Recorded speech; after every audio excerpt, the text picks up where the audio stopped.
Daša Peperko se je rodila gluha. Osnovno in srednjo šolo je obiskovala v domačem kraju s slišečimi sošolci.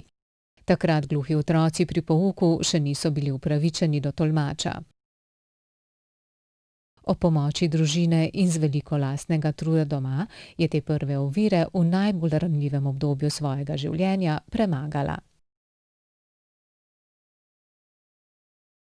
A ko se je vpisala na fakulteto, je ugotovila, da študija brez tolmača in razlage ne bo zmogla.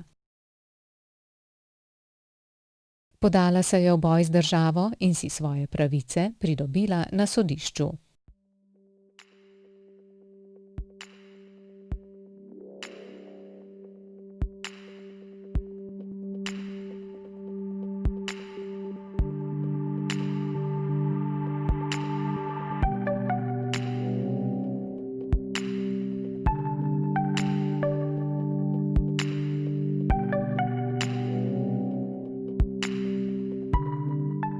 Izkušnje iz rane mladosti in borbeni duh so ji v življenju brez zvoka že večkrat prišli prav, ponovno pa med epidemijo koronavirusa, ko je preko spleta opravila šolo za starše.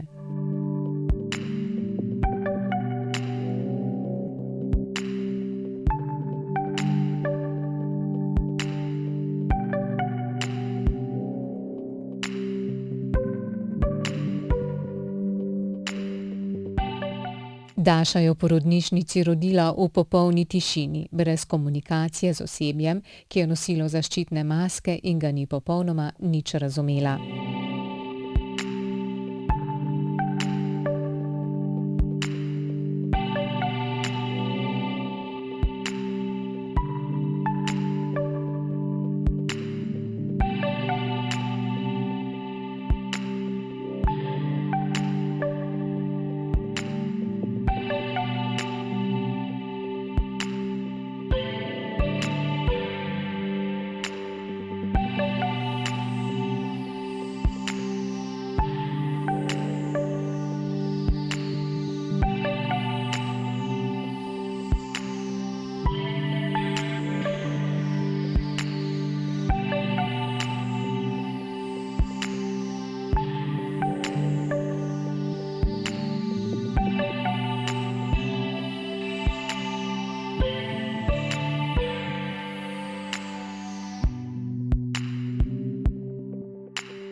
Daša je že zelo zgodaj izkusila, da bo življenje z gluhoto od nje zahtevalo neprestano dokazovanje in borbenost.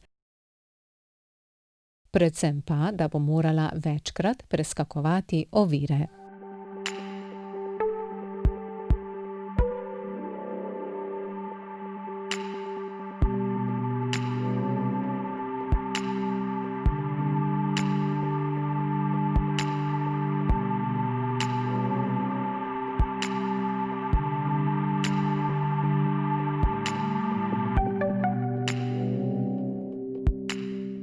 Po mnenju odločne 27-letnice bo gluha skupnost v prihodnje največ pridobila z veščo uporabo sodobne tehnologije.